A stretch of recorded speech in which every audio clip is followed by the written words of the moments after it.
Hello, my name is Fiona Stanton from Fee's Papercraft. Today I wanted to talk to you about the new texture paste that Stampin' Up have brought in. This is a 100ml pot and it's white texture paste. Comes like that. I just want to talk to you a few things about it first of all. Now, alongside the texture paste in the catalogue, you get a pack of 4 masks. Like this. Let me get these out for you. Should have got these out before. So you've got clouds, and you've got diamonds, a pattern. You've got brick pattern, and you've got a mandala type pattern. This works with the Eastern Palace suite with the stamp sets and the papers there. So you got those 4 masks. Now obviously masks are useful whether you use texture paste or not. You can obviously use your inks through them. You can spritz through them, put some refills in a little spritzer pot and spritz through them to get a different effect.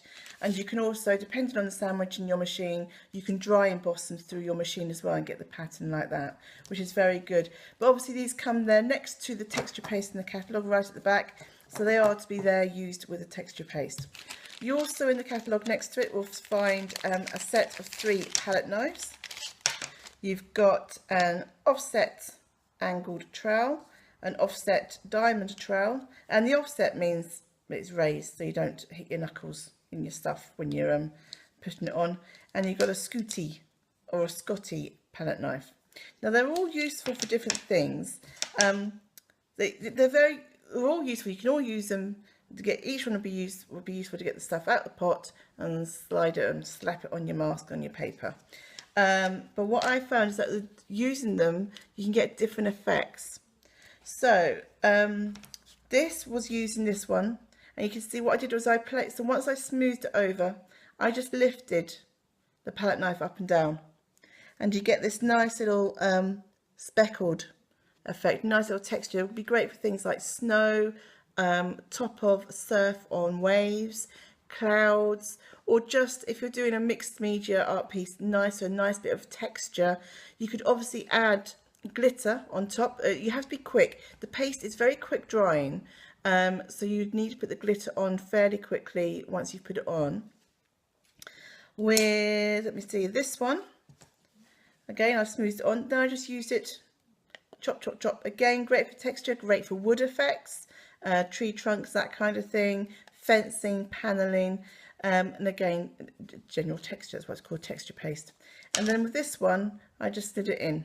You've got a nice point there for nice detail. So if you were wanting to add it freehand to a project, to add some detail into something, whether it was top of a cupcake or facial hair or something like that, be quite nice. So that's how it looks like. It's white. It's not completely, it is obviously a solid colour, but it does show some of the background colour through it. Obviously it depends on how thick you put it on. I've been quite stingy of mine. I haven't put mine on that thick at all. So let me show you. Now I'm just using scrap card, but obviously you would have your proper card all nicely set out.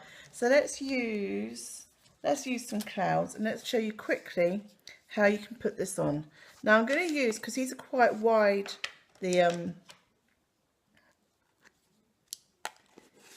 are quite wide gaps. I'm going to use the big one, and it's very simple. Now obviously you can use, I've got it onto my card there, so what you could do is use some washi tape just to block it out so you don't get it where you don't want to. Scrape off the excess. You can always put a bit more in like that if it's come out, and then lift it up. Now what you must do, so that's quite easy to do. If you're not happy, something's not worked out how you want to, very easy to place back over. Wasn't happy with that cloud, so we'll just scrape that down again. And just scrape off the excess, you don't want to lose it, and put that straight back into the pot.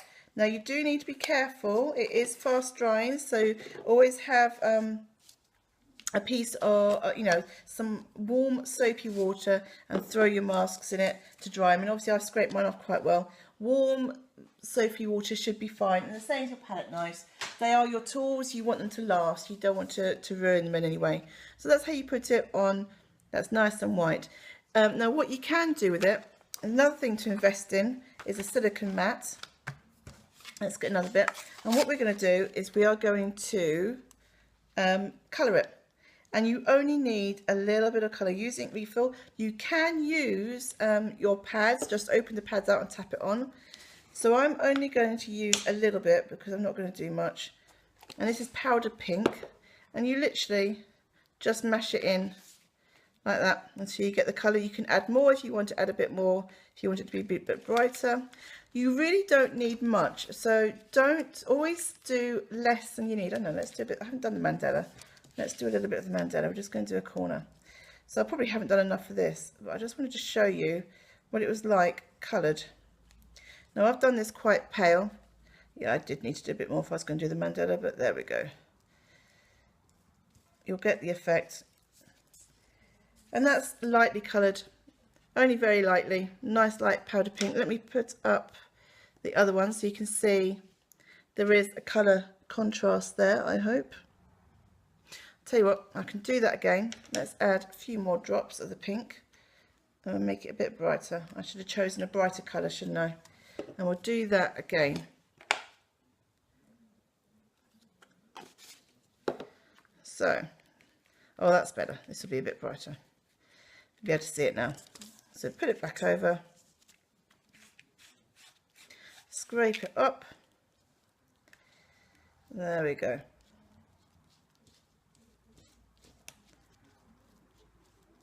There we go. And lift that up. Now, very easy to apply. Now, obviously, you can, I'm only doing this on scraps of paper, so I'm not too worried. Let me show you what that looks like. It dries really quickly. So you can see the different colours there. So we've got the pink there. And I'll show you some ones that I've done in a minute. Let me put that over there. I'm just going to grab a wet wipe. Sorry, that's made the camera move. I'm using the wet wipe to keep my camera base. You do, like I said, you do need to try and clean things up as quickly as possible because you don't want to ruin your tools. Now I should say it's not really all that expensive.